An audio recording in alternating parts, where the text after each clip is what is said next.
to collect the minds, where the fire ignites, every piece connects, every fandom unites. Collect the minds, where the passion aligns. It's not just the items, it's the stories behind.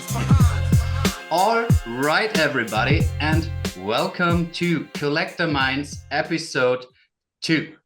Today we have one of the prominent figures within the Veve ecosystem here with us.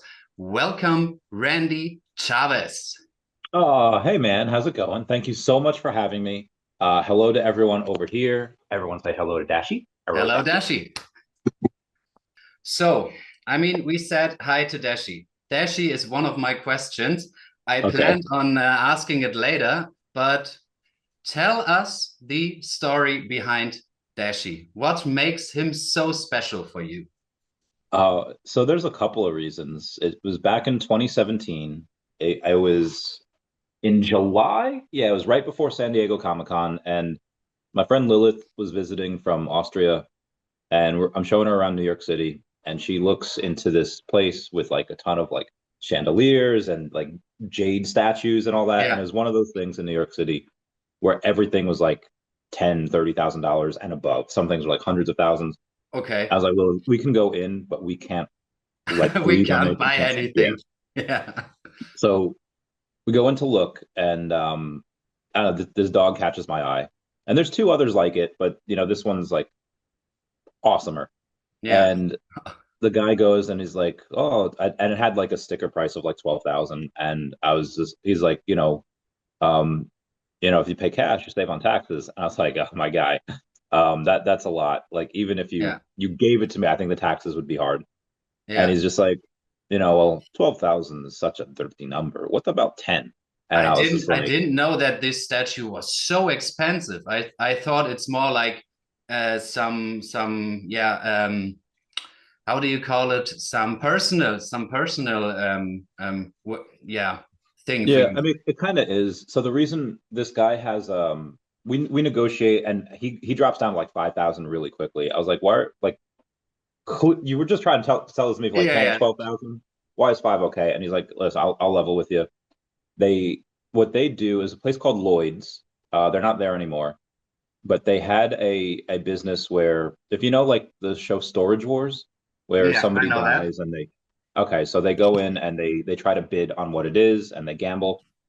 He did that with estates. And if somebody dies, like, and you buy like the estate, he's like, we're all full here. We have so many different things going on. We also have 2 storage units that are pretty full, and we just bought another estate, so we really have to get stuff. So they needed the space in the store. Yeah, so I go in and I get them down to like 2,500, and and that was for a great shipping, deal, I would say.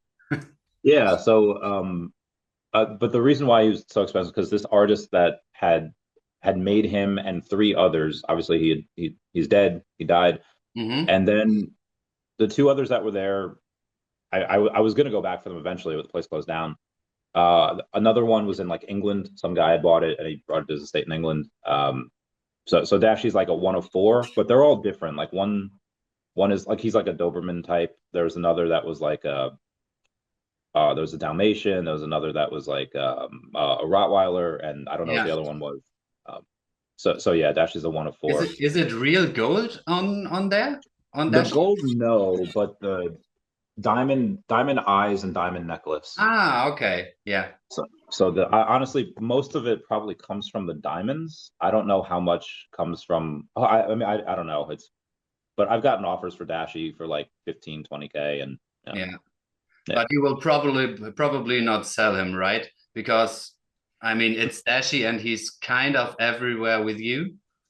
Yeah, I would say if someone were to offer like 50K, and then with the ability of me to buy Dashy back, I would do it, because I could use that 50K. I can make money. Yeah, obviously. Okay, guys. So if someone wants to pay 50K, go to Randy. Okay. Back to the original first question. I want to know what circumstances, what situations, what interests, and especially which people made Randy Chavez the guy he is today. Ooh. So I get this I was having a conversation with a friend the other day, and we were talking about this guy we both knew and how he was always a little weird, little strange Hmm. back in the day. And then saying like how like, okay, I know why he's like this because he kind of evolved into like a really strange and maybe not great dude. And she says like, well, I know his life. He didn't have a positive role model either from like mom or dad, and society just like got him. But Yeah. I was in a similar situation, and I've told people this before. A lot of what really instilled a decent amount of my character, at least growing up, was like television. But I don't mean like, I mean, you could have like your normal dads of television, like you have your Uncle Phil from Fresh Prince, you could have your Carl Winslow from Family Matters, but you also have like Pokemon just teaches like love your friends, like. And there's a fairy tale, there's an anime called Fairy Tale where there's a line that says, just as a flower can't choose where to bloom, a kid can't choose who their family is. A kid can't choose who their parents are. Yeah. Yeah. And I just it's where there's a lot of these lessons in like anime and cartoons that I know, like growing up like in the 90s, everyone who grew up in like the 60s and 70s, and they like cartoons I'm imagining were I don't want to say trash. They just didn't have those lessons. They were slapstick comedy. They were made for actual kids. But then like in the 90s and stuff growing up, they were just awesome. And Yeah. a lot of those. So I would say a lot of that in my younger years, and then because like Dragon Ball Z teaching you just like, okay, it's okay to fight for the right I cause. love Where Dragon Ball. Would be my favorite IP on VV. oh yeah, I don't Please. know if you know that I have the Royal Saiyan crest Oh tattooed on me. yeah. Nice. Really nice. Um, but after that, I would say Ron Paul in like my teenage years is a congressman out of Texas who was a just like never compromised any morals or values, and that was really good to get, because never voted on anything to like take freedoms away, never voted to increase congressional pay. Was just now obviously learning from that, he never really got too much done Hmm. in Congress, but at least like the fact that he never compromises morals or values was there. And then obviously Yeah. you learn that, okay, well, maybe sometimes for the greater good you can a little bit. um Jack Hanna's Animal Adventures and Steve Irwin, just for animals, like my goal is to be the brown Steve Irwin.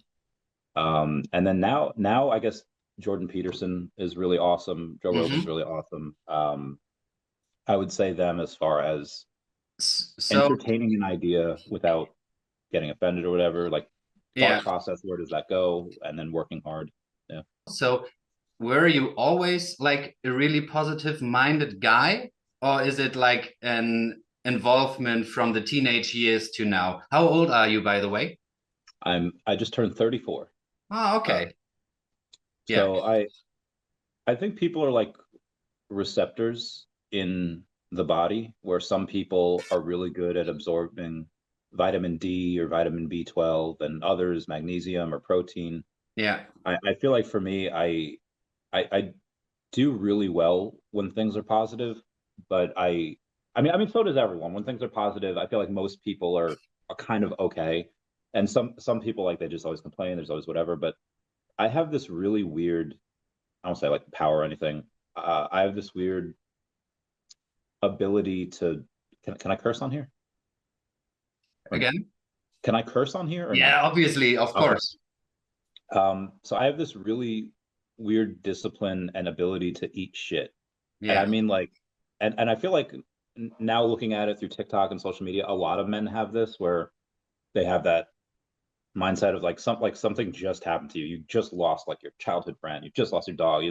And a lot of guys nowadays will be like, it is what it is, Yeah. because they get a lot of they don't get a lot of love. But even on top of that, the ability to eat like crap, to work insane hours, and to just function off of the very least of what humanity in the world has to offer.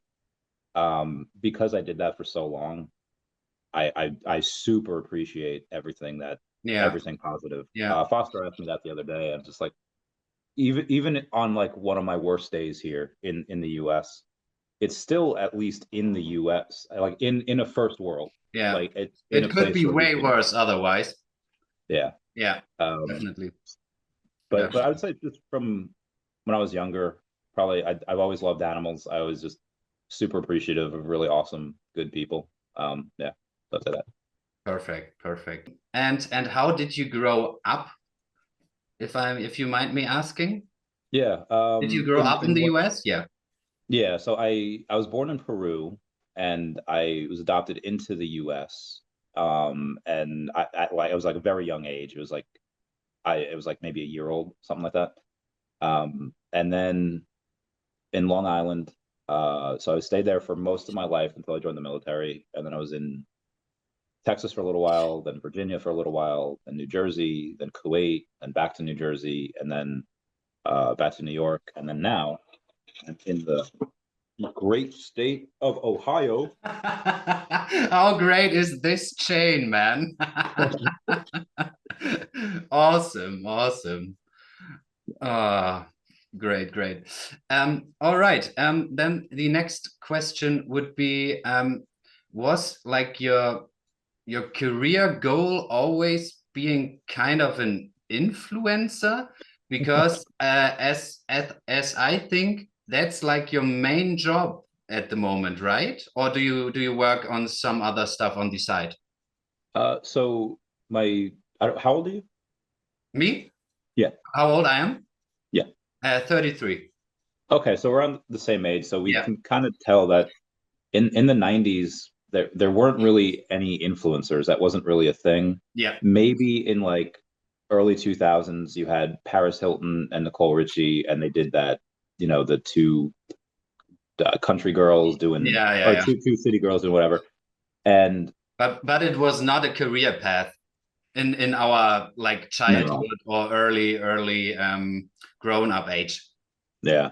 So like right now, like I have like 9,000 subscribers on YouTube. If you had that in like 2007 or 2008, you were like, oh my God, Yeah, everyone watched you. yeah. And now it's like kind of nothing. But when I was at my goal up until like maybe eighth or ninth grade was to be a veterinarian. Ah, okay. Because I loved animals. I was Yeah. smart. I could do it. I worked in animal hospitals growing up, and but it wasn't really until I would say, yeah, you have to own a hospital to really like make some money. Like you can make a decent amount of money, but I started learning about. Uh, I worked with two girls that had just graduated college. They're just vet, and they wouldn't always complain about like the debt that they were in, but they was like you could tell that was like weighing on them as Yeah. like making money, but that college debt, and that only got worse as I got older, and I was like, I'm not doing this. Yeah. So It's kind for of the it's kind of sad that a lot of really important jobs don't earn a lot of money, like elderly care and all that stuff, or animal rescuing and all this stuff. You can't really earn a good amount unless you have your own company that is successful within that niche or that business area. Yeah. So on as far as like what I do now, I guess obviously what most people see is just me talking to a camera and having a good time and Yeah. interviewing people, and that's fun. But that doesn't really pay the bill. I guess some of it does, like the channel, being sponsored by Mudo or Definity or Figpin, any of these things on. So shameless plugs. I know. I'm sorry. No, it's But fine. Go for it, man. but so that's one thing. And that the sponsorships help, but honestly, the main thing is just consulting. Okay. So when I have these people that watch me and they say like, hey, like how much to like, can I get like an hour of your time, and you charge them for it, and then they'll go on and say, okay, well, what about this team? What about this? Have you looked into this? And then I'll get them on, or if I already have them on, I'll be like, hey, do you want to do any OTC deals? Like, because Yeah. most companies that are newer, they might have to raise little funds, and instead of offering the tokens out that they hold on the open market, then the community will be like, why are you selling your tokens? And, a lot of FUD is created. They'll go and say like, oh, well, if you just move the tokens to another wallet, then, Mm-hmm. no one's going to say anything. So I'll get some of my whales and I'll get some of the people that are that I've interviewed or just people in general. And I was like, hey, could you use an extra 30,000 or 50,000, however much money? And then they'll say like, yeah, we could do that. And then we get a discount on it. So like we split the discount. So these things that's what really helps. Yeah. It's just a lot of those deals. Consulting is very nice. Yeah. All right. All right. I didn't know that, to be fair. I thought like you are like Yeah, nobody. I don't think anybody does. Well, I mean, they will now after yeah. after Yeah. this. Yeah. You heard it here first, guys. So, so does it mean if someone wants to reach out, he can, or do you have like just some special guys or girls are able to work with you and reach out to you, or is everybody If you can, if I don't, like, a lot of times I don't really answer the DMs. It's not because I don't want to. It's just that there's so busy, so much stuff going yeah. on. If you're trying to DM me and like a day, if like 2 days go by and I don't see it, like message me again, and then just keep doing that, and eventually you'll be at the top. Like, oh, okay, cool, this message, and Yeah. I know Okay. I'll have like eight or so missed messages from that person. But I would say try that, or even like tag me on Twitter, be like, hey, check DM, and then we'll see. So because I obviously I want to have as many people come to me for consulting Yeah. as possible for Yeah. businesses.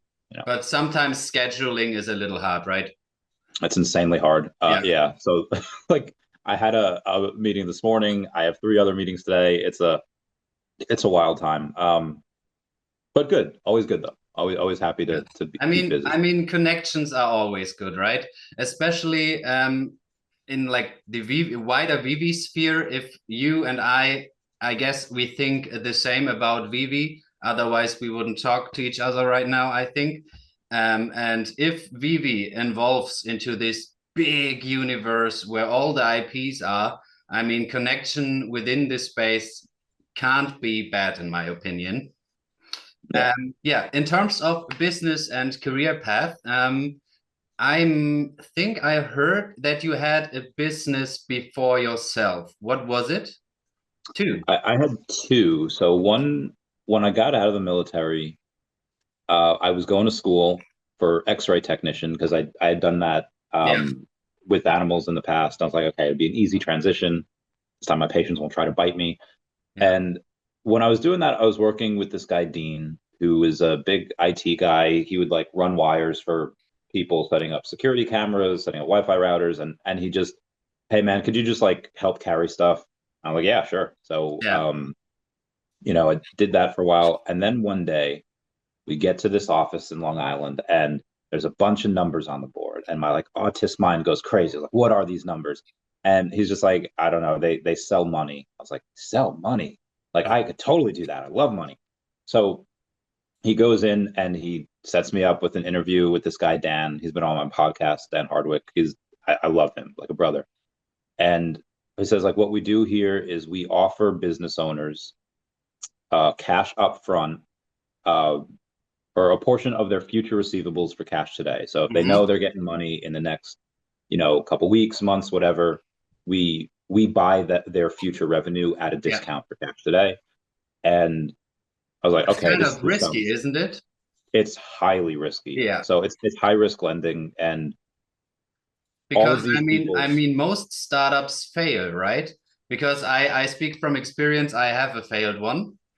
Yeah, but yeah, it's fine, I think. Next try. So there is I would say we'll get to the default rate in a second. Most people, so in the US, if you're the best credit score you can get is like 850. And 800 is good. Even like over 700 something is still good. You need like minimum 720 or whatever to get any type of loan at a bank. Yeah. And all of these people that are trying to get loans, they were turned down by their banks. They have like 500 and 600 credit. And there's a reason, because most of these people deserve to not get loans. They are horrendous with money, or their business isn't good, and they there's a reason why banks just have a flat, you have to be like 720, 750, whatever. And Yeah. if you're not, you don't qualify. Yeah. But what banks miss are these people that are like, okay, well, why is their credit 600? Do they just not pay their bills? Or did they just go through like a divorce? Like, for example, we've had these guys that were doing construction and Mm-hmm. like, hey, we just completed this job. We're owed like $200,000, but sometimes they don't get paid for 30, 60, or even 90 days afterwards. So if they want to take another job because they don't want to turn away work, they need to go in and use their cash that they have on hand to pay their people. And they need materials for that job. They need to take out credit cards at Lowe's, Home Depot, Yeah. all these places to get materials for the job. And they're considered over leveraged, but they're not. They're working on the next job, and the last job owes them like 200K. So we'll 100% go in and do something Yeah. like that. To fill the gap. Yeah, and the banks are turning away so much money because it's high risk. They have to Mm. pay it. We can charge up to 24.99% in interest. Yeah. And then if they go in and say, well, we only really need it for like a few months, like banks, if you pay off a loan early, you have to like have a prepayment penalty that you have to pay. But for us, we're like, no, you give us money early, we'll give you a discount on these Yeah. funds. Yeah. So a lot of Because times you we're guys getting like, de-risk because you get the money back. yeah, a lot of times we were getting like they'll pay off in like a couple months. Like, yeah, you get a big discount. Instead of 24.99, we get like 20 or 15. So we get like 20% on our money in like a couple months. And I know for crypto, it's like, okay, it's whatever, because crypto goes insane. You could like 4x your money in like 2 Yeah. days on certain things. Dude, Devi has been so great. Anyway, so that was one business. And I was consistently, so that at the time I was just working for that company called QuickFi. And then legit like 2 weeks into it, I saw the amount of money you could make. So I made my own company underneath that umbrella. And I every commission check that I would get for these loans, I would just put it right into these loans. They pay back weekly. So every week you get like a deposit into your bank account. So every deposit that I would get would go into another loan. Every commission check I would get would go into another loan. And I was eating Taco Bell every day. I was living like a pauper because I wanted to grow this. I started with Yeah. like $2,000, and by 2019 I had over $100,000. And I kept with that, and that led me to my second business, which was Pokemon cards. I don't know if you want Yeah. me to go over that or not. A friend of mine is really big into Pokemon as well. Yeah. I have a question for the Pokemon stuff. Yeah, Do sure. you still collect Pokemon, or is it that you transformed your collecting style only into the digital room? Um, I will. I'll get all the cards that I want back, probably next year or late this year as the bull market takes off and I'm able Yeah. to sell a bunch of Devi or Omi or Definity. I'll get some of those back. But right now, it's all digital. I have one card left, but Which everything else. which one? It's a Growlithe. It's a greenback card. There's like only 10 of them in like the world. It was from the Top Sun deck, I think. It's a Japanese card from like '96. Okay. So it's super. Yeah, it's super. How do I say, like scarce, but like not a lot of most people into Pokemon have no idea what it is. They'll think Yeah. like it's really cool. But there's like 10 of those in the world. And they're worth maybe like $800, 1,000. It's not worth like a ton. Yeah. Um, Okay. but the other ones I'll get back as the bull market takes off.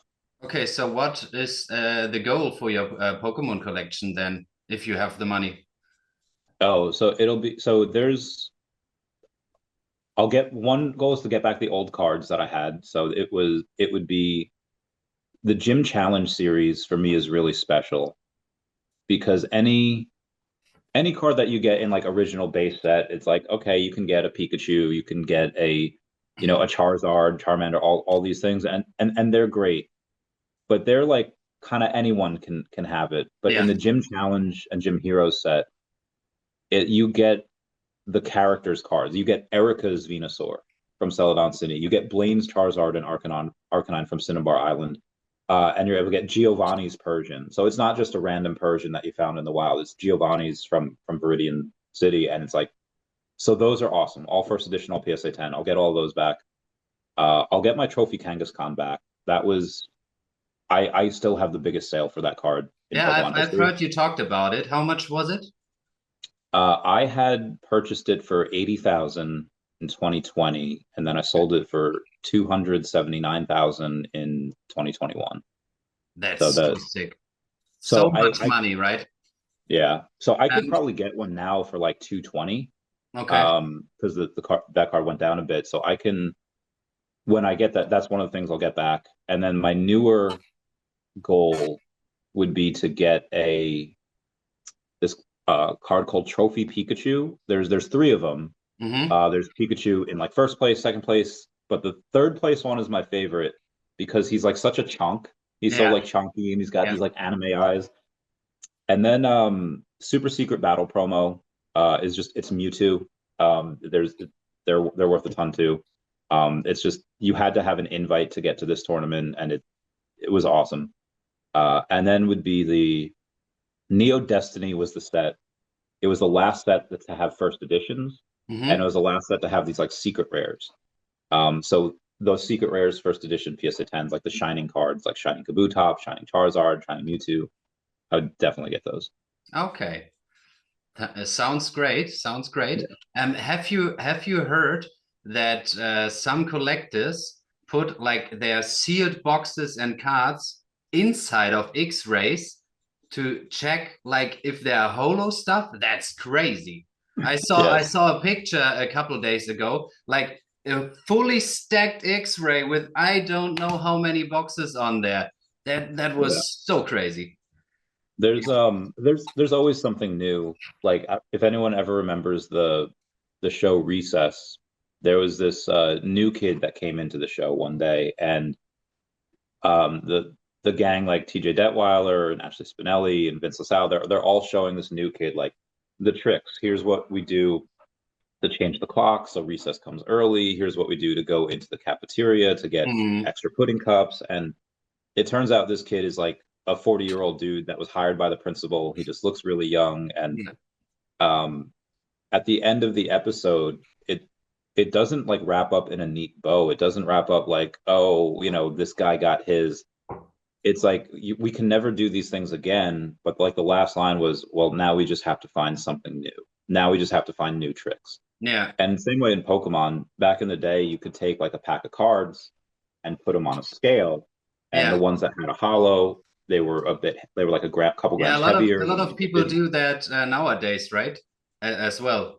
But I don't know if it still works the same way.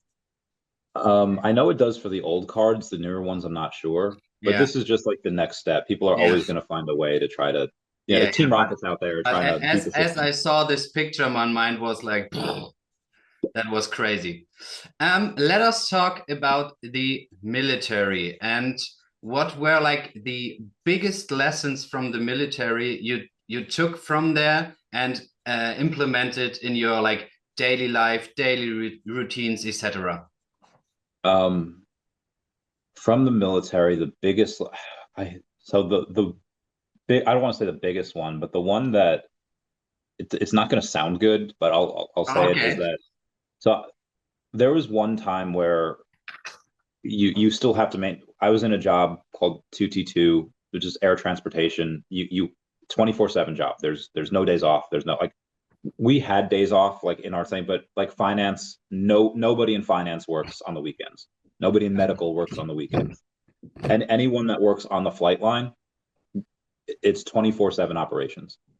And I knew that, so I was living in this place called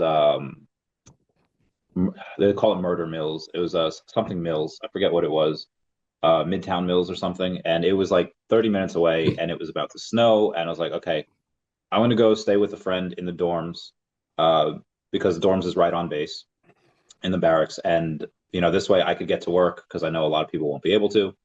Um, and then like the DFAC like wasn't open, the gas station wasn't open, so like I didn't get food. I was like, oh man, this is rough. We couldn't order food, and then we get to I was able to make it to work that day when like almost nobody else did, Yeah. and we're trying to shovel out these big vehicles, and we're trying to do like what like trying to get the snow out so we can continue operations, so that we can continue to send stuff places, and that's the goal. Get the aircraft in the air, get supplies where they need to go. And then there was this one civilian dude, and he was like the top civilian dude, like one of the top civilian dudes on base. And he asked me about something, and I was like, "Oh yeah, just." And then I asked him, and it's like, "How long you guys been here for?" I was 12 hours, whatever. I was like, "All right, you're good to go." So like, all right, cool. And then after I like release everyone, as other people start trickling in, I get a call from one of my superiors, like just being absolute chewed out, absolute like just being cursed at, like you don't fucking do that, like this is causing a lot of grief over here. And I was like, dude, I didn't even have to fucking be here today. I'm the one that had like no fucking food last night, coming in, like everyone else used that excuse. I was from that, I had started like, okay, love everyone, love people, but if there's any time that there's an opportunity for me to like look out for me, I'm gonna take that next time, because that, I mean, granted, if I were to do that, but that's a really good takeaway. I would say, obviously, people around you are really important, and you have to be nice and all that to other people. But like the most important person should be you sometimes, right? yeah, and I wish that what I wish, I don't want to say like, oh, I wish I had been rewarded. I would be completely fine if there was no thanks for coming in, like, which there wasn't. Yeah. But because at this point it's like, hey, like, you do what you need to do to help operations continue. And that's part of the job. People should be doing that. And I didn't have a family, so it was like nice for me to try to do that when others maybe couldn't, whatever, or didn't want to, because stay with family, whatever. That's fine. I'd rather work and have somebody else stay home with their family. But if it was just like I would much rather, if that happened to someone else, I'd much rather that person be rewarded so that they can continue to do good things. Mm-hmm. And it's like the opposite. Like sometimes people reward bad behavior. They're like punishing good behavior. And I was just like, okay, well, so, and that's part of the reason why I got out. Because like it was people. After how many years you got out? 4 years.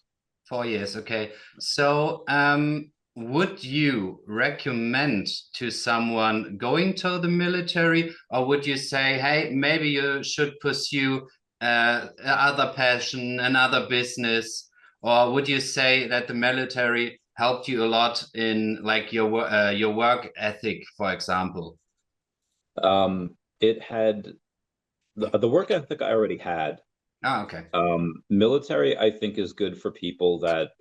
It was good for me because at the time I was working in an animal hospital, a grocery store. I would help like sweep chimneys part-time. I was working like 80 hours a week, and I had like nothing to show for it. Yeah, I was living in New York. So I was like 19, 20 years old, and I was, like paying for an apartment by myself, and I had this car, and it was rough, man. So I didn't want to just continue spinning my wheels, because these were like kind of low dead end jobs. So military helped me to just have one job, and it taught me to live on like no budget, because you do not get paid a lot at all. And then working with people throughout the entire country, people from like, and people that like this one guy, Wangari, was from like Kenya, and this is how he was getting his citizenship. Oh, Was okay. just joining So in. like really diverse, is that the right word? Yeah, there was Okay. every race, there was one dude, this guy named Aitchison, that I was in basic training with. He was homeschooled, so he like when you're like in middle school, high school, like you go to locker rooms, you change in front of people. If you play sports, shower, get naked, whatever. He was so so he was kind of like a bully in basic, but he was like, he always made sure to like try to shower last and try to shower close, so this way he didn't have to. But this one kid, he got recycled into our unit. This one kid, I forget what his name was, like Rodriguez or something. And he had this, again, when we're showering, he just happened to have a very big Johnson. Yeah. And it was uncircumcised. And Aitchison goes, "What the heck is that?" So you get exposed to things that you wouldn't have otherwise been exposed to. And then just the friends that you have last a lifetime, and I could go anywhere to almost any country and have a free place to stay, because like all my friends, they're in all Yeah. different parts of the world, all different parts of the country and stuff. So I would say for that, just it's good to make friendships with. It's good. It is maybe not depending on your job. Again, you could be finance or medical, and your life is like cake. Well, stateside. Deployed medical gets like they could see some shit. But stateside, it's pretty nice. I would say for the people that like kind of have no direction, definitely do it. Or if you have a direction of like saying like, hey, you know what, I want to be a congressman one day or senator, I want to get into politics. You can never go wrong with having a military background. And again, you can use, I don't want to say use, but you can, some of those people that you serve with, some of them stay in for life, some of them go, but there's going to be one or two or a couple of people that are like, oh, this is what you're doing now, and they're someone super important. Yeah. and Okay. and that for the connections, it's really good.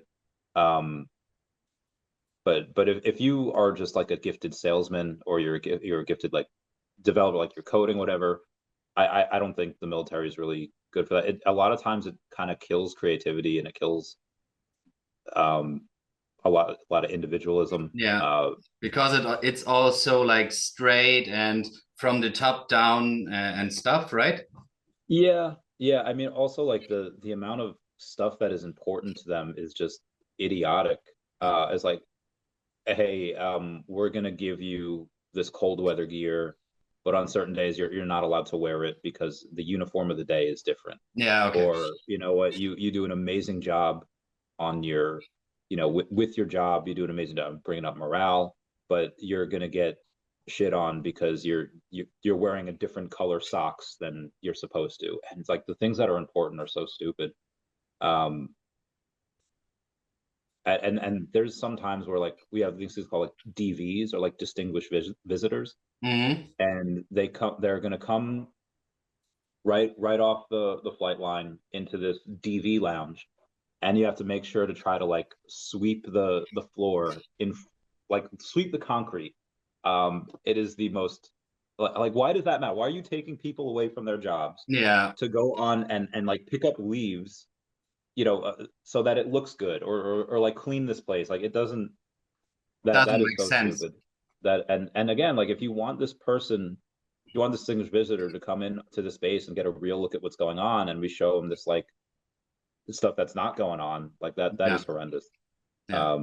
So yeah, a lot of that happens as well, and a lot of waste. So there's, for not, I wouldn't say the military, for the contractors, the people I was deployed, whether it's DynCorp, Blackwater Federal Contracts, whatever one's at Corvallis, if they have a part of a machine that's like not working, then the machine doesn't work, they don't order like a new part, they order like a new machine.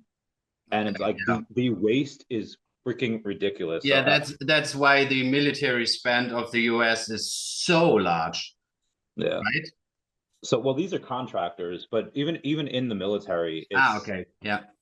a lot of it's spent on, like, if a base they have a budget of, let's say, like $2 million that year, or whatever it is, and you spend $1.9 million, or let's say a section gets like, half a million, whatever it is, and you have to spend that, because if you only spend 420, I'm gonna comment, blaze it down below for the 420, then you next year you're only going to get 420, and you lose on that 80,000. So people will spend stuff on things that have, they Yeah, get doesn't. furniture. Yeah, yeah. It's the same in Germany in a Yeah, few parts.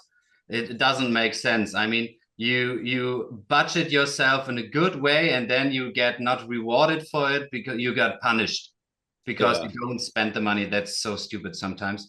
But So yeah, it is how it is. In terms of this topic, Mhm.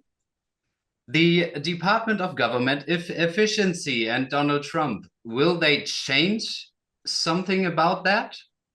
um, I I hope so. I think their thing would be, okay, let's stop, because like, even if you say to people like, hey, you don't need to be ordering this much furniture, like looking at that budget, at the end of the day, you'd still be taking money like away from the military, even if it's for a good reason. Mhm. And that's probably not the first thing they want to do. So the first thing they want to do is probably going to be, hey, why are these drugs given to rats to see how they perform on cocaine? Like that's probably not a good use of taxpayer funds. Yeah. It would be the silly stuff like that. But I hope they do bring that to the military at some point. And I hope what they do is they get rid of a lot of these contractors, because like you could have my friend Kara did this, and she took my job. I was supposed to do it. Um, in the military, let's say you're deployed location and you do everything from driving forklifts to K loaders to buses to like you're doing what you do. But if you're a civilian out there, all you do is just you drive a K loader, which is like a big thing. It can hold 6 pallets up to 10,000 pounds per pallet, Yeah. over 60K. And they're making like 90K a year, like 100K a year, and that's all they're doing. Like Okay, they that's a only lot work of when money they, for that kind of a job. I mean, you're doing it in the shit, like you're doing it in a deployed location, so it sucks. But most people, like let's say if you're like an E4, which if you're in it for like 3 years, 4 years, and you're doing most of the work, um, you're getting like maybe like 4K a month, maybe Mhm. 5K a month. So it's not worth it at all. I would much rather them get rid of some of those contractors and then put To that, be but give some fair, pay raise. 5K a month in Germany is a lot of money. Yes. So yeah, but Granted, 5K in the US, it's different. I mean, the payrolls, etc., are way different in Germany compared to the US, right? so there's a not an issue, but there's a reason why I said so in the US, so you get from your pay, like your base pay that you would get, then you get something called BAH, basic allowance for housing, and then you get something called like imminent danger pay or hostile fire pay or family separation pay. So I got lucky because in 2016 when I was deployed, like I just put my stuff in storage, and I paid a couple $100 a month for that, so I didn't have to go in and continuously pay for like a house. Like, and let's say for me, I think most of my pay uh was from that BAH. It was like 1,300 a month or whatever, or 1,100, whatever it was. Um, so I didn't. But if you have a house, then you still have to pay that, and your base pay is like nothing. Yeah. If you have a house, it just kind of just gets taken out of that. But but yeah, also when you're deployed, you can't really spend it, because you can get, sometimes there's fast food, like there's Burger Kings and there's stuff Yeah. like that, but and you get your But protein. you get most of this stuff, right? You need in your daily life. Yeah, I mean you have the chow hall, and that's, I think they always have pretty decent food. I like breakfast foods. Breakfast is served like 3 times a day. You can get it at midnight for midnight meal. You get it at 4 a.m. and you can get it at 8 a.m. And then there's an actual lunch at 12. But the chow hall's open from like 4 to 8.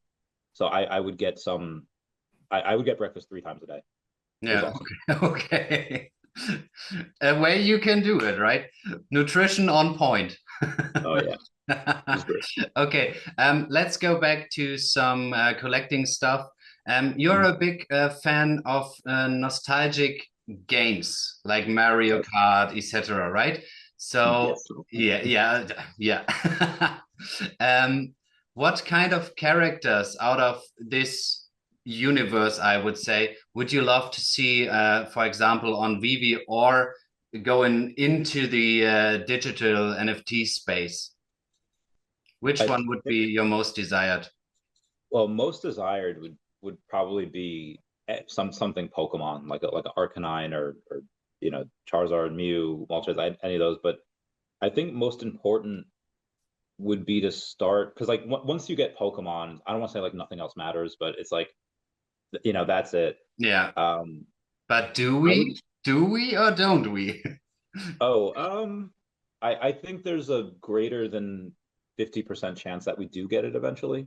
Okay. Uh, just because like now that's David's like sole focus is focusing on licensing, and his outside of that, like the Pokemon company can see all of these other um platforms that are trying, like DraftKings is like a $15 billion business, and they shut down their NFT Yeah. platform because it wasn't worth it. So Pokemon can try themselves to make it, but every other person that's tried to do that outside of Veve has failed, with the exception of like I think so Flow with Dapper Labs, they have like UFC Strike and NFL All Day, and then you have Nini Sports as well.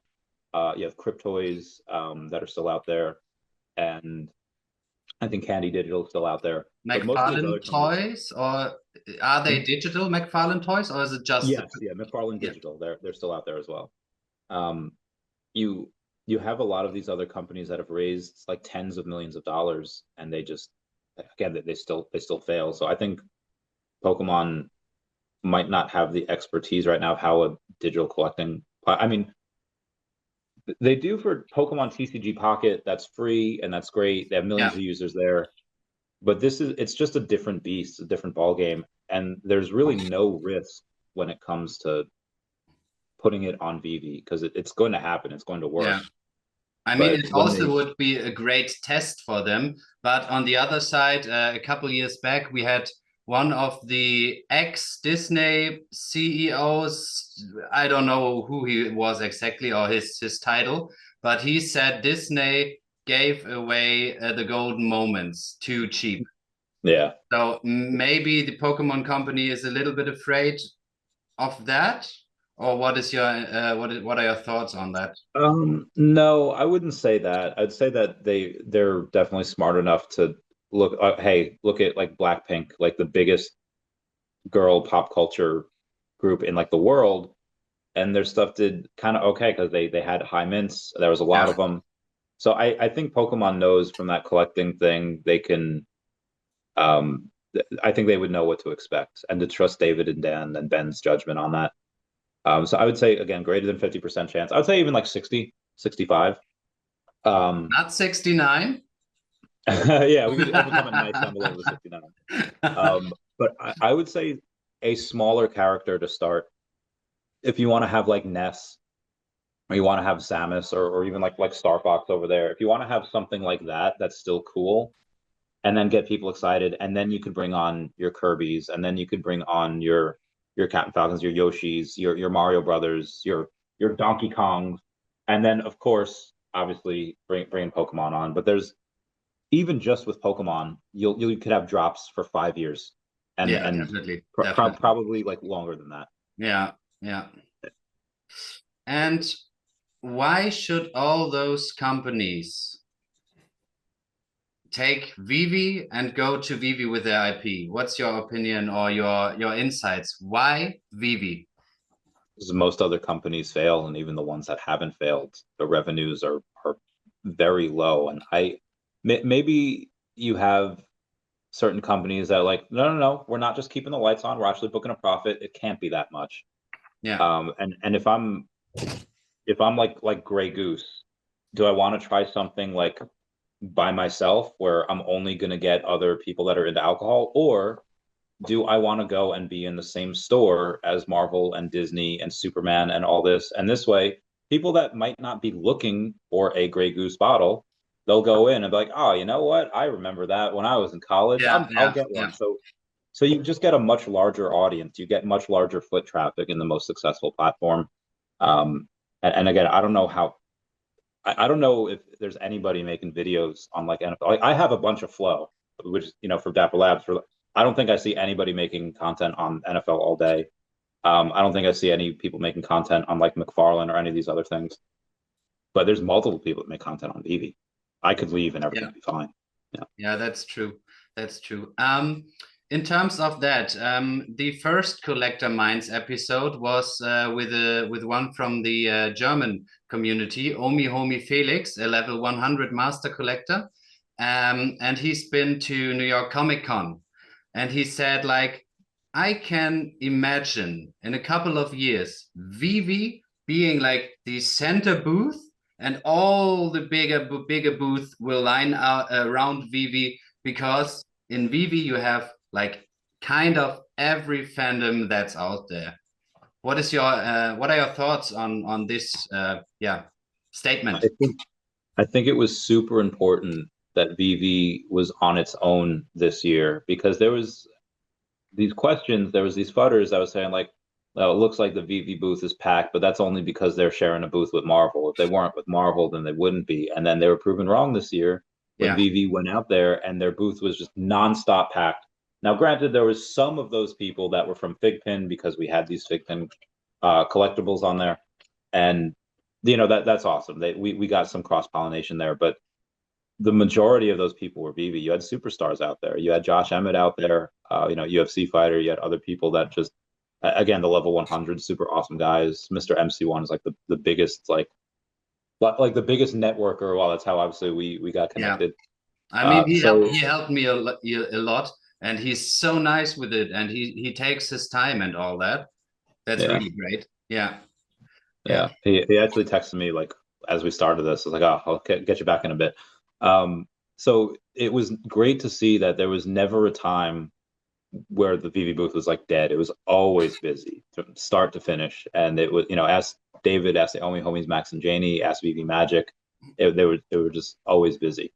So I think that eventually, as this grows, especially in this next year in 2025, as that NFT narrative takes off, it's going to be even better or worse, depending on, maybe you don't like standing in long lines, so maybe it gets worse for you, but yeah, I think it'll be good.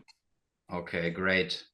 And in terms of VV, like for the longer outlook, like let's say 2 to 5, 6 years, what would be like your personal vision? What can you imagine this company evolves into? What I would really like, what I would like and what would probably happen, probably a little different. What I would like is, I don't know if the show Keeping the Kardashians is on anymore, but I would like it is if on like a show that like normal people watch, like one of those reality shows where the main characters, there's like, hey, like, come on, we got to go, like the movie's starting or whatever. Like, oh, hold on, I gotta get this VV drop. And then I would like something natural like that to happen. But what'll likely happen is you might have something like that anyway, but in the form of a skit where you have this huge TikTok influencer or this huge, person on X or YouTube, Instagram, whatever, through the affiliate program.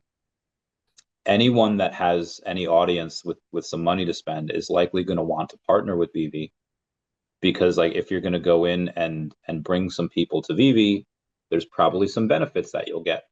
I honestly don't know what it is. I've had like one meeting with the affiliates person, but as VV grows, so does the reach. And so, let me jump in. The affiliates person from VV, they hired a new run, right? Yeah. Okay.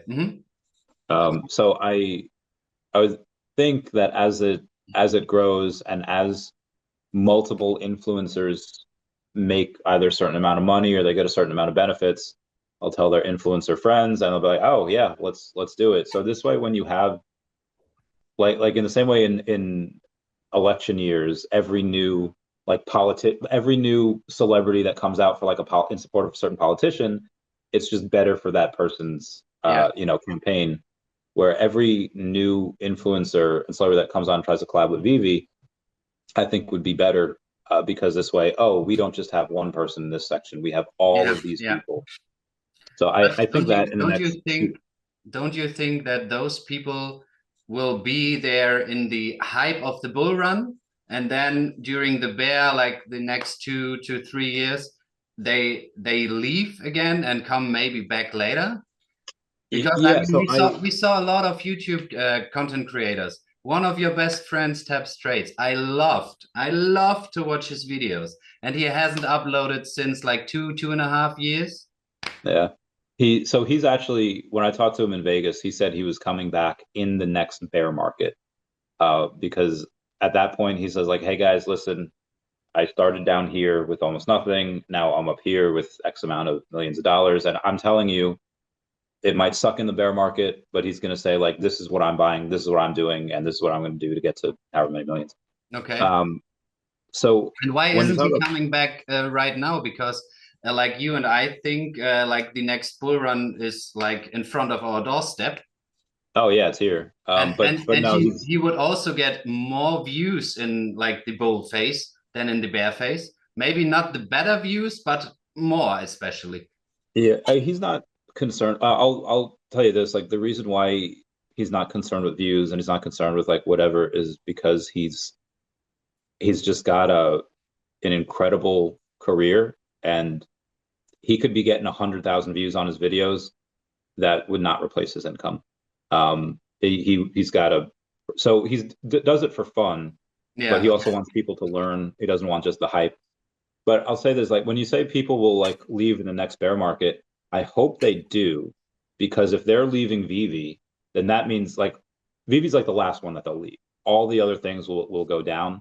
And this is not gonna like obviously professionally I have to say like, well, we hope that I do hope honestly that all of these other platforms succeed, because that grows the hobby, that grows the space. Yeah. But in the next bear market, when Veve's in a much better position than it is right now, and maybe they have hundreds of millions in the bank as opposed to maybe like tens of millions that they might have now, they could go on and they could buy some of these platforms or buy some of this IP. They could buy IP themselves. Yeah. Like I would Yeah. I would love to see them buy like a content creation company, or like buy a video game making company. Like buy Square Enix and have them make, something in the VeVeVerse, but buy a legit gaming. I would love to see Veve do that and absorb other companies. And in that way they can just add to their arsenal.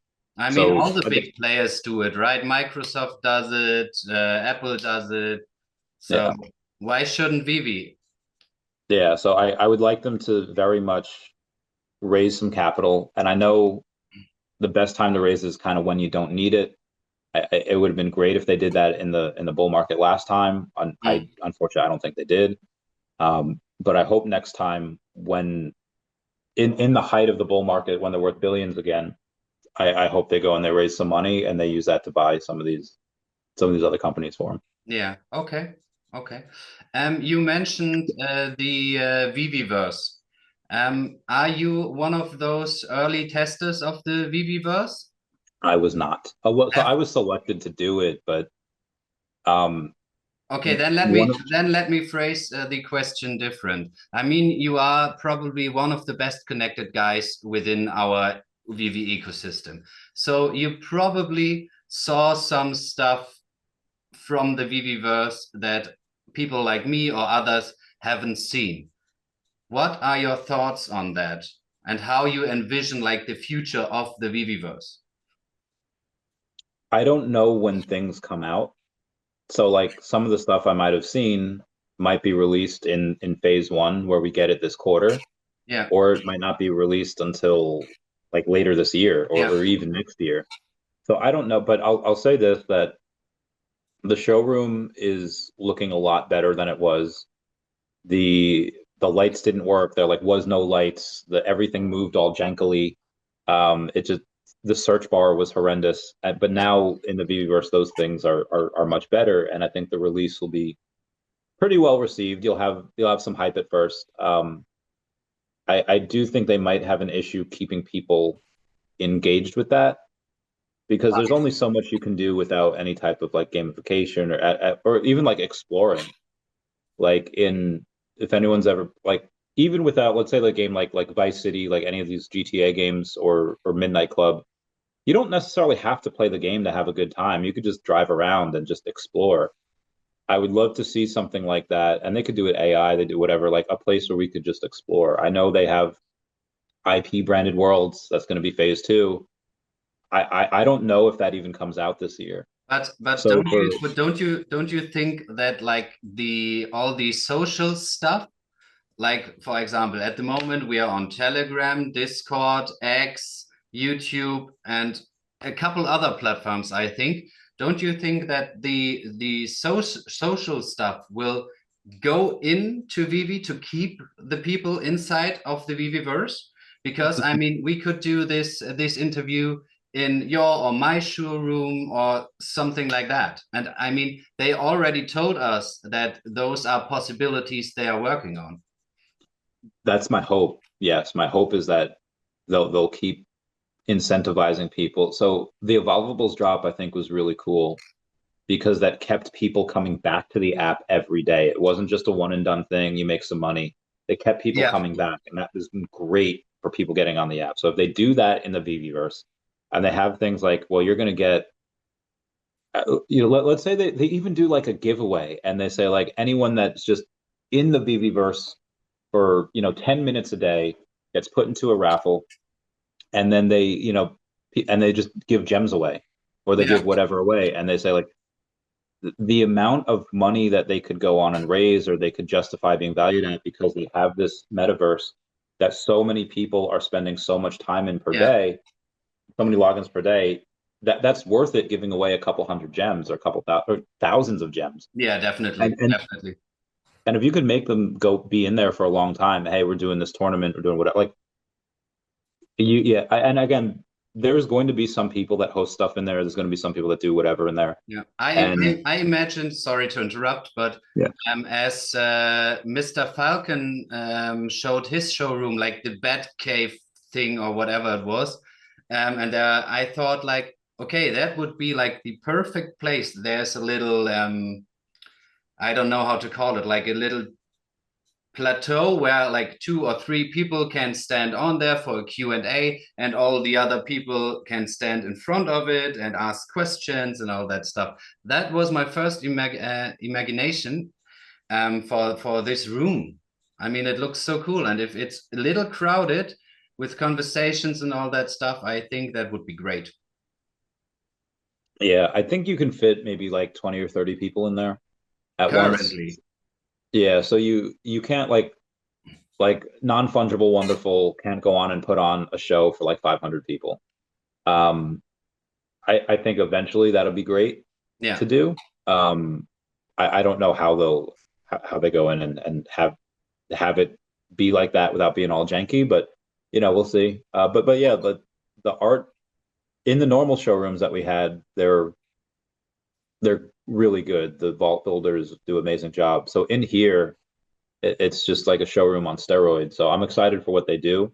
Um, but we'll see. We'll see what Yeah, happens. me too. Me too. I can't wait for the day where like all of us can go into the first version of the VeVeVerse, the first new version, I would say. Yeah. Yeah. In terms of the bull run we talked about, I mean, you are also a really, really, really big believer in Omi, and you acquired 200 million. 200 million. Yeah, that's so much money and so impressive, man. It Um, was impressive when the price was 007, and now it's like 0004. So it's not as impressive anymore. yeah, but it's still a lot of money for a lot of people. And I mean, you have the conviction that's important, I guess. So in terms of the conviction, first I have to say what comes next is no financial advice, like Yeah. everything else on this show, but like give me like a beer case, a bear case, and a bull case for Omi. And Um, a beer base and bull. okay, so just keeping it real there. Bear case is if Ben decide. Well, yeah, if what Ben tries maybe doesn't work, and maybe things get delayed, VeVeVerse isn't well received. Because of the NFT pump that'll come anyway, maybe we get back to 007 to like 1 cent, that previous all-time high. Yeah. My base case is just 3 to 5 cents, so about 100x from here, give or take. Within 2025? Yes. Yeah. Mm-hmm. And then my bull case would be like 8 to 10 cents. Like everything that Ben does is well received. VeVeVerse is well received, and they get VeVeVerse Phase 2 with IP branded worlds this year. And they get, the affiliate marketing program takes off. I would say that gives Yeah. us yeah. In my first interview here on Collector Minds, as I told you earlier, I talked to Omi Homie Felix, and honestly, he gave like the exact price targets for beer, bull, and base. Oh, it's awesome. Yeah, so maybe, and I would also say like 2.5 to maybe 5 cents could be realistic if like a lot of things work well. And as you said, the NFT bull run will definitely come back. Yeah. Yeah. If your base case becomes real, you will have a lot of money. How is your profit taking strategy, or did you think about taking some profits out, and if so, in what kind of way? Because I guess if you like publicly state, "Hey guys, I'm selling 50 million Omi," you will get a lot of hate for that because oh he told us I to mean, buy I and get hate anyway, so yeah, so fuck it. it's yeah. Yeah, okay. So then So what is your profit taking strategy? well, there's a couple because you don't have just one. I don't just have one bag of like just Omi. I mean, the bags that I would have are Omi, um, Definity, and Devi. So if Omi starts to run first, then I'll go in and I'll like if Omi runs this month and we get up to like we're at like 00, or we're at like 0035 right now. So like what is even triple, let's say we do a 6x and we go up to like 002. I have no issue taking that and then taking some of that and putting it into Definity that hasn't run yet. I mean Devi's starting to run, but there's a possibility that I get to like 210 or 230, 250 million if Devi runs, because Devi's been running. If that runs and there's no life in Omi for the next couple Yeah, months. yeah, Yeah, the Devi goes like $10. I'll put in another like 20K into Omi or 30K. If there's a same thing with Definity, I mean, it's possible that I get to like 300 million if both of those run before Omi does. yeah. Uh, Okay. so it really depends on what runs first. And as far as like the haters, like what I care about, like I've told people that my 90% of my net worth by 2030 will go to animal charities. So what I care about is the reality of goodness, not the perception of it. Like a lot of these fudders say, like, oh, I'm just trying to protect people because you're going to dump on them.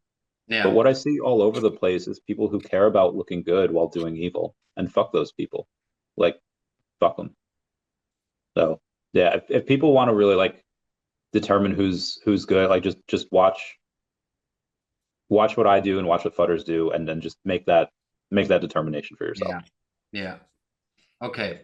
Okay, got it. So, but you said like that was a profit-taking strategy where you put money back into another crypto project. I Yeah, mean, there must be like the thought behind that you cash out in dollars or so, or in yeah, Bitcoin or whatever. So you will do that at some point. yeah. I mean, there's probably a point this year where I have very little Omi left, like 5-10 million. Yeah. I mean, I'll sell 90% of it, if not 95.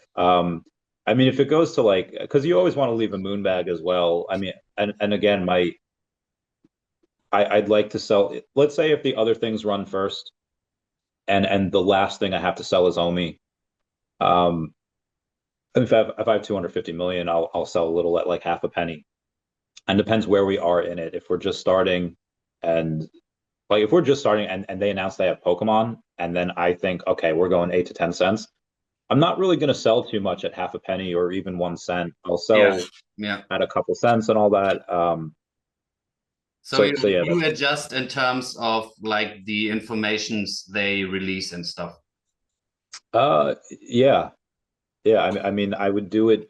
Well, also just based on the narrative and what's running and what's Yeah. popping. And I mean, we could run in the NFT narrative, in the metaverse narrative, in the AI narrative. There's so many things where we could run in.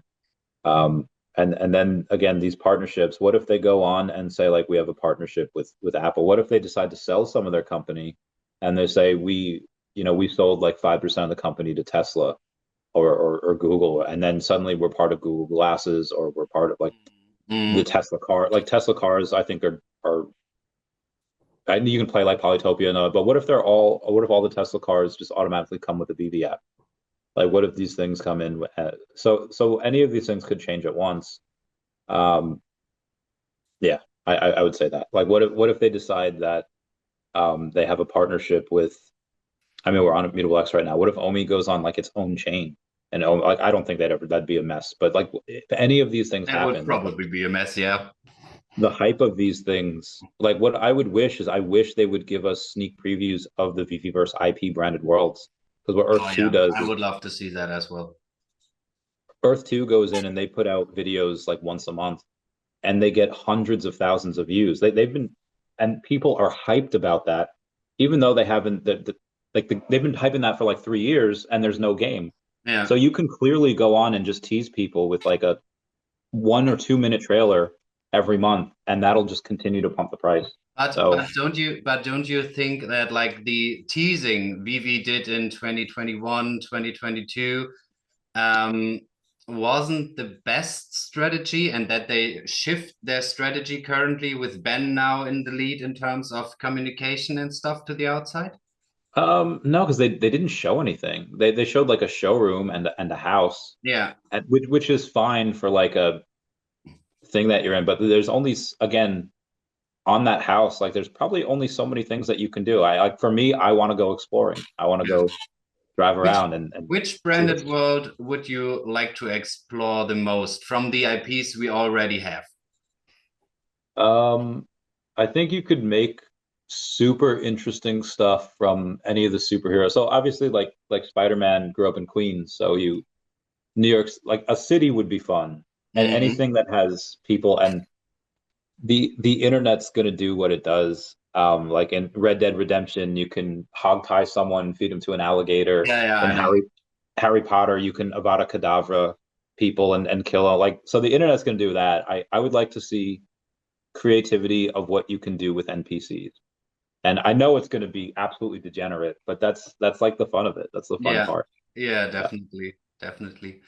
But if Okay, it had to be like a branded world of like those characters in it, it'd probably be Marvel. You know, give us. I know we have like Avengers Tower, but give us something like the Baxter Building, where the or Oscorp, or like the X-Men Mansion and stuff like that. Disney would be fun and cool because you have the Disney characters there, but that's probably going to be pretty PG rated. Like if you have like the yeah, yeah, Punisher in there, definitely. just absolutely blowing away people. Yeah, you Better. probably couldn't do that in the Disney world. Yeah. Okay, Randy, I have one last question, Okay. and that would be, what is the vision for you as a content creator and your channel within the Vivi ecosystem? And you mentioned earlier Sanjay, Mr. MC1. You have like a great connection, and he owns a piece of your channel, as I understand correctly. Give us some more insight into that. So first, your vision for for the future of your channel, and then maybe some insights. Sure. Uh, Steve Irwin once said that he'll know his life is complete when he could pass on the torch and his children could go on carrying the name of conservation for him. Unfortunately, he never got to see that, but that he would have known when to walk away, when to be like, all right, I'm getting old, kind of done here. Yeah. My goal would be something similar to be like where I can, and even though I said it before, where I can walk away, there's still people making content. They're not doing that consistently, or nobody's doing that consistently. So I would like to at one point be able to go away and there wouldn't be like this hole, left. Okay. Yeah. I would like it and then kind of do that Irish exit and then nobody kind of notices. Maybe Yeah. after like a week. I haven't seen any Randy Chavez videos in a while, Yeah. and Yeah. Yeah. Okay. but that wouldn't have mattered because there's so many other people doing so much content. So that's a goal where I want to go in and kind of bring this channel to is I want to bring it to Madagascar, where I'll buy all this land for this animal sanctuary, where I'll buy up all the land where a bunch of endangered species are. I want to go and tell people like, hey guys, this is what I have. I've made 50, $100 million by that point in 2030, whatever it is, and I want to go in and I want to show you guys what I'm doing with these funds, and because I feel like there's a lot of big, there's people like kind of like hate the rich. They like propping up this guy Luigi for shooting that CEO of United Healthcare, and they have like signs like "Eat the rich don't deserve this." Like and I want to tell him, like, just because you have money doesn't mean you're like a bad person. Like Yeah. And you can use that money for like the betterment of the world. And I want to show. I'm not going to show this on YouTube. I hope that there's no poachers, but we know that there are. I want videos of me and my ex-military friends like legit going to war with the poachers. And again, YouTube would probably not allow that, but maybe I could put it Probably on not. but Yeah.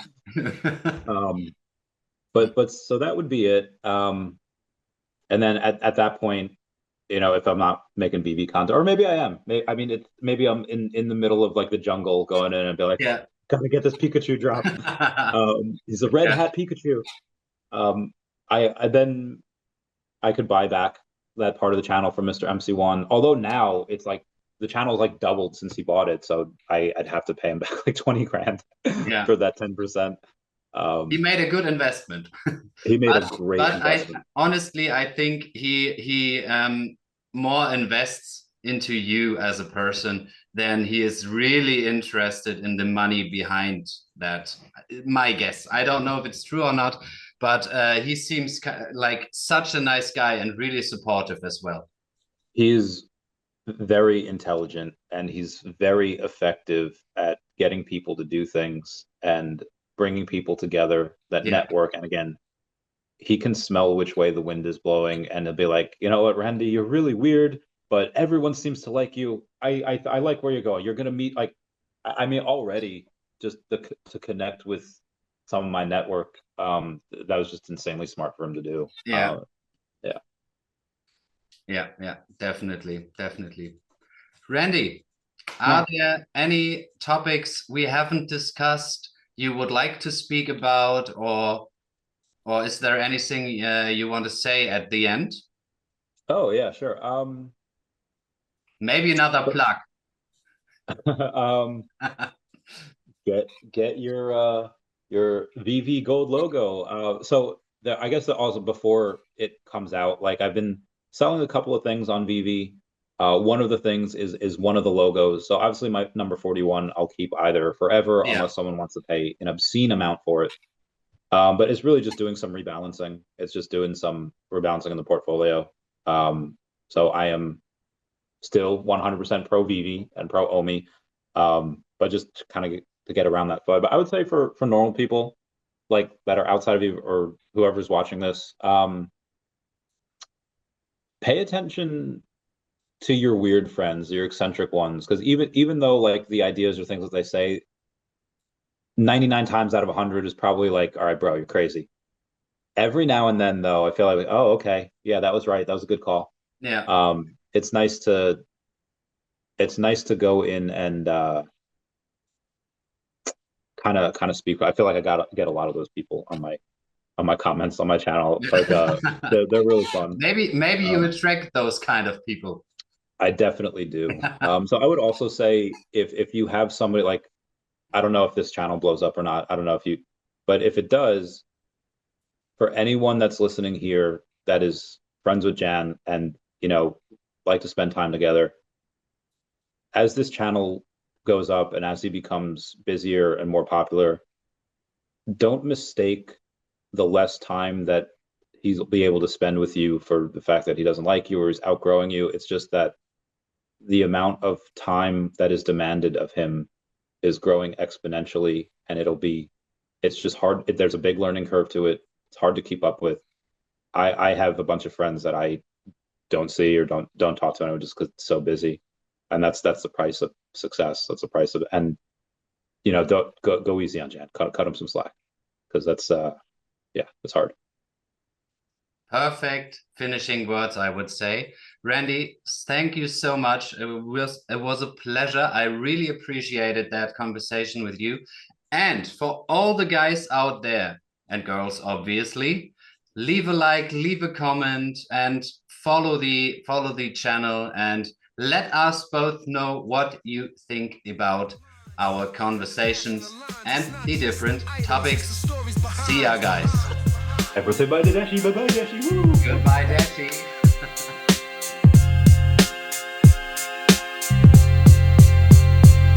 We're diving deep where the passion thrives. Every piece of story, every set a dream. From vintage vibes to a modern stream. Welcome to Collector Minds. Collector Minds, where the fire ignites. Every piece connects, every fandom unites. Collector Minds, where the passion aligns. It's not just the items, it's the stories behind.